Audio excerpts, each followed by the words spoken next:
Jenom já se moc omlouvám, protože mě právě vypil mobil, což je super. Mohla jsem to dotočit, ale to je jedno. Je tam takhle černá a bílá, jsem možná už říkala. Je to vlastně jenom lak, není to žádný gel lak, nic takového. Prostě jenom čistý čirý lak. Ne čirý, ale jakoby barevný. No a pak tady máme ty dvě věci. Nebylo to takhle zabalený, jo, přesně, ale já jsem si to tam takhle dala. Máme tady vlastně destičku. Krásný vzory. Kilo 03. Krásný vzory. To tam je. To je hezký. A tohle je ta stěrka, jenom už jsem to zkoušela lakem. Tady ta se mně líbila. Co chtěl udělat? Myslím. Jo, tady ta.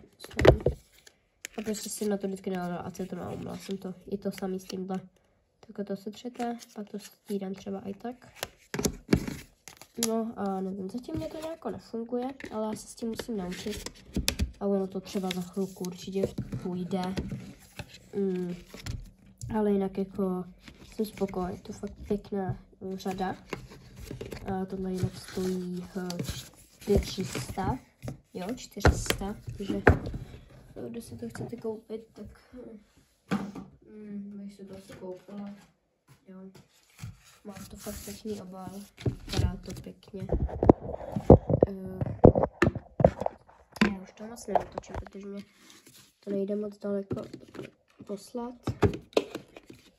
No, a to je vše, co bych vám tady pro dnešek ukázala. Já si myslím, že už bychom se mohli rozloučit. Tímhle tohle video už ukončím a těšte se na nějaký další video.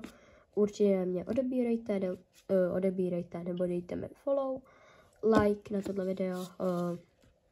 Budu moc ráda, když mě budete teda sledovat a vidíme se u dalšího videjka.